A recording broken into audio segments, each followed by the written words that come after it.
Bonjour mes chers élèves, j'espère que vous allez toutes et tous bien. Dans la vidéo précédente, on a pu entamer la réponse immunitaire spécifique à médiation humorale, dans laquelle nous avons parlé de l'intervention des lymphocytes B qui produisent des anticorps qui participent dans l'élimination de l'antigène, par exemple la toxine tétanique qui est éliminée par l'intervention des anticorps.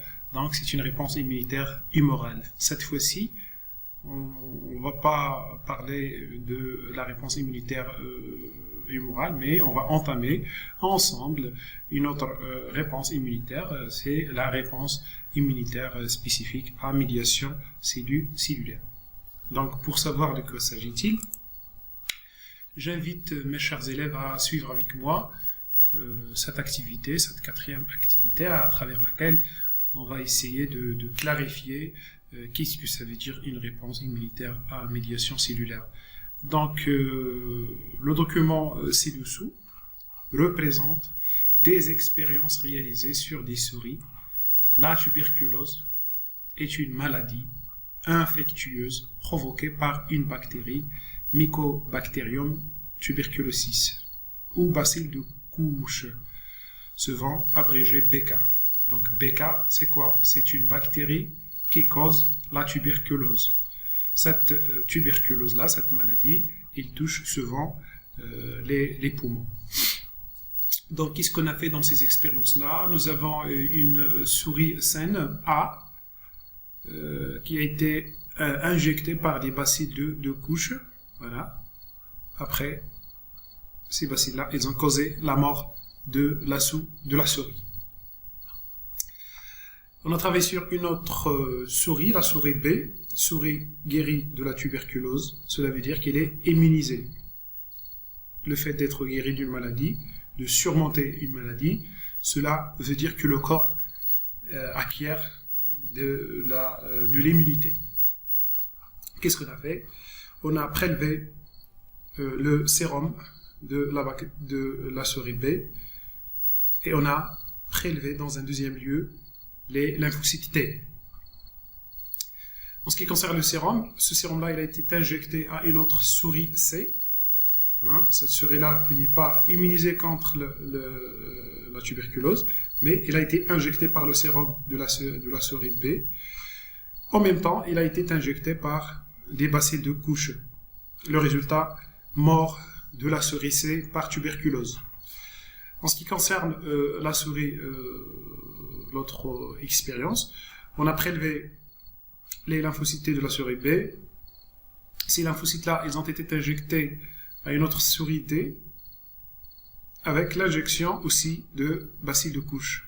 Mais cette fois-ci, on constate la survie de la souris D. Pour exploiter le document précédent, on doit tout d'abord expliquer pourquoi la souris A n'a pas survécu, expliquer pourquoi la souris C n'a pas survécu malgré l'injection du sérum prélevé de la souris B immunisée contre la tuberculose, expliquer pourquoi la souris D a pu survivre même si elle n'est pas immunisée contre la tuberculose. Et dans un dernier lieu, déduire le type de réponse immunitaire ainsi mis en évidence et justifier la réponse. Donc on va passer au détail de l'expérience et à la résolution de chaque question posée. Commençons maintenant l'exploitation du document proposé en répondant à la première question. Expliquer pourquoi la souris A n'a pas survécu, pourquoi elle est morte.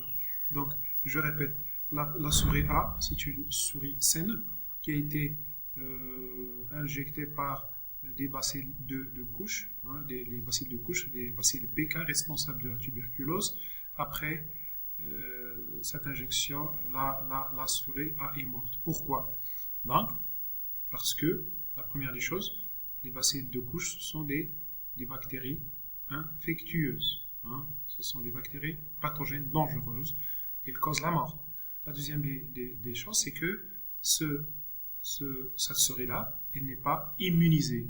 il ne contient pas, il ne dispose pas d'une immunité contre les bacilles B, BK. Donc, il n'est pas immunisé. Donc, l'immunité qui fait face aux bacilles de couche, à la tuberculose, ce n'est pas une immunité naturelle. On va voir est-ce que c'est une immunité acquise ou non.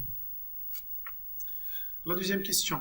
Expliquez pourquoi la souris C n'a pas pu survivre malgré l'injection du sérum prélevé de la souris B immunisée contre la tuberculose.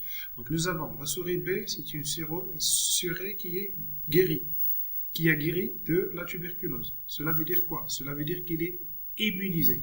À l'intérieur du corps de la souris B, il y a une immunité qui fait face à la tuberculose. Mais on ne sait pas où elle réside, cette immunité. Où elle existe, on ne sait pas. Elle est à l'intérieur du rat, mais on ne sait pas. Donc, pour mettre en évidence l'emplacement de cette immunité qui fait face à la tuberculose, nous avons, dans un premier lieu, prélevé le sérum de la souris B. Ce sérum-là, il a été injecté à une autre souris C, et la souris C, en même temps, il a été injecté avec des bacilles de couche. Le résultat, c'est la mort de la souris C. Donc la souris C, elle est morte. Pourquoi? Voilà, parce que dans ce sérum-là, qui a été injecté à la souris C, il n'y a pas d'anticorps anti-tuberculose. Si il contient des anticorps, cette souris-là, il ne va pas mourir, puisqu'il n'y a pas d'anticorps ici. Donc le corps de la souris B, il est immunisé contre la tuberculose, et l'immunité qui fait face à la tuberculose, ce n'est pas une immunité humorale parce qu'il n'y a pas production d'anticorps spécifiques qui font face à la tuberculose et parce qu'il n'existe pas dans le sérum. Il n'y a pas d'anticorps dans le sérum, donc c'est pour cela que la souris C, elle est morte. Expliquez pourquoi la souris D a pu survivre même si elle n'est pas immunisée contre la tuberculose. Donc dans un deuxième lieu, les lymphocytes T de la souris B, ils ont été isolés puis injectés à une autre souris D. Cette souris-là, elle a été injectée avec des bacilles de couche, BK. Et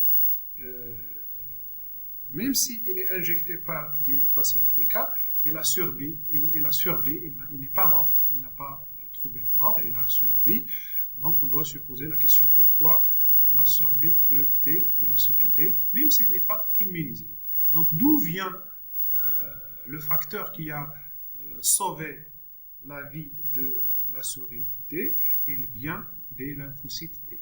Donc l'immunité qui fait face à la tuberculose, c'est une immunité dans laquelle il y a intervention d'un autre type de lymphocytes. Ce n'est pas les lymphocytes B comme dans l'immunité humorale, cette fois-ci c'est ce qu'on appelle les lymphocytes T, et plus exactement les lymphocytes T8. Donc ces lymphocytes T qui ont été injectés à cette souris-là, ce sont des lymphocytes T qui font face à la tuberculose, et c'est pour cela que la souris T il a survécu.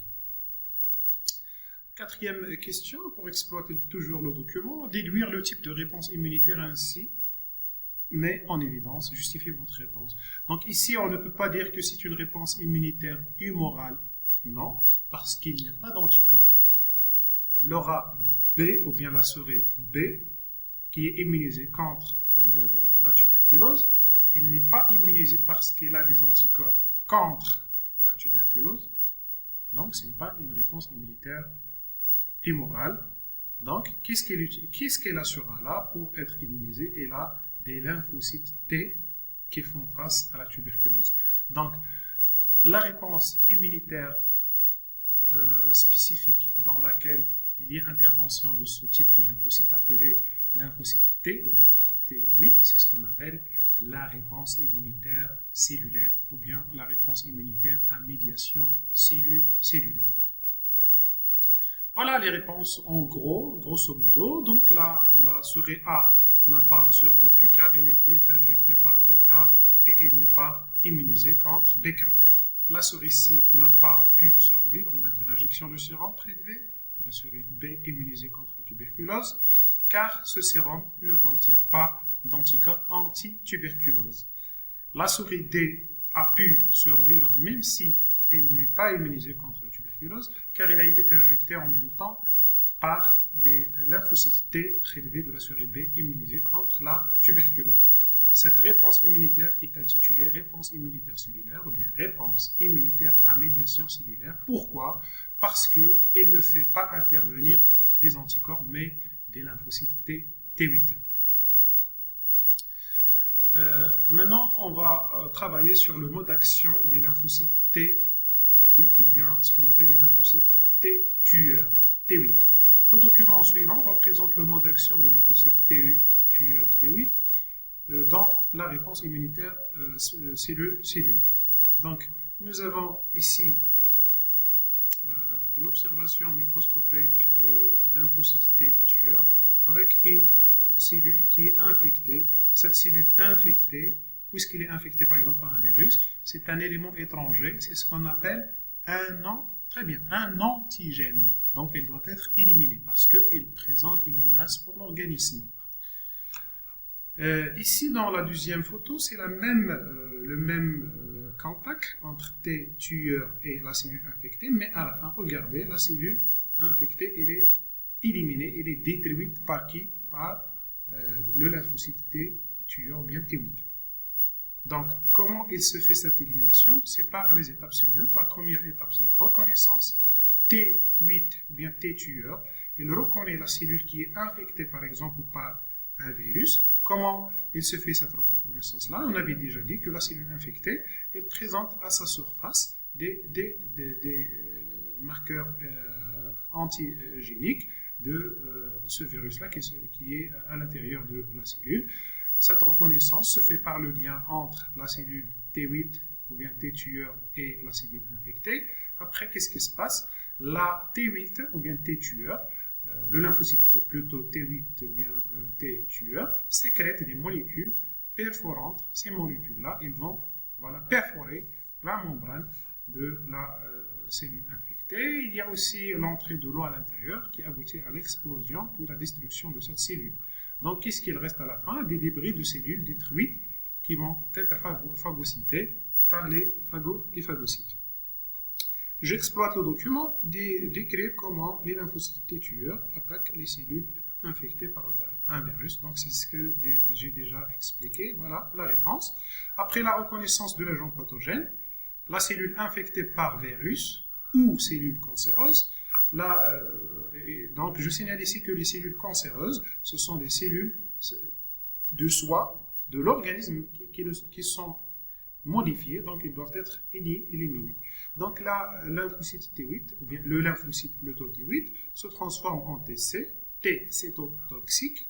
Cette dernière sécrète des substances toxiques, là, exactement perforine et granzyme. Perforine qui perfore la membrane de la cellule et granzyme qui détruit son matériel génétique, aboutissant à la destruction de la cellule infectée.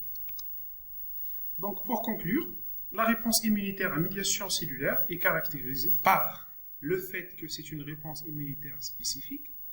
Voilà, donc il ne fait pas face à tout type d'agent pathogène, mais il est spécifique. Quand on parle par exemple de lymphocytes T tueurs ou bien T8 qui font face à la tuberculose, ils sont spécifiques pour la tuberculose, ils ne seront pas efficaces pour un autre agent infectieux par exemple. Réponse immunitaire acquise, il n'est pas naturel parce que on doit acquérir cette immunité par le contact avec l'agent responsable d'une telle maladie, par exemple les bacilles PK. On n'a pas cette immunité depuis la naissance, on doit l'acquérir. Réponse immunitaire tardive, pour que cette réponse immunitaire soit active, il nécessite du temps. Présence de la mémoire immunitaire. On avait déjà parlé de la mémoire immunitaire pendant la réponse immunitaire à médiation humorale. On avait dit que cette mémoire-là, elle sert pour que le deuxième contact, le troisième, etc., avec le même antigène, il génère une réponse immunitaire plus efficace et plus destructrice. Donc, elle fait intervenir des lymphocytes T8. Si je la compare par exemple avec la réponse immunitaire humorale, la réponse immunitaire humorale, il faisait intervenir des lymphocytes B, mais ici, en cellulaire, en réponse immunitaire à médiation cellulaire, il y a intervention des lymphocytes T8. Ces lymphocytes T8, ils se transforment en TC cétotoxiques qui détruit la cellule infectée par le virus ou bien la cellule cancéreuse. Et c'est ça ce qu'on appelle la cytotoxicité. Et merci de votre attention.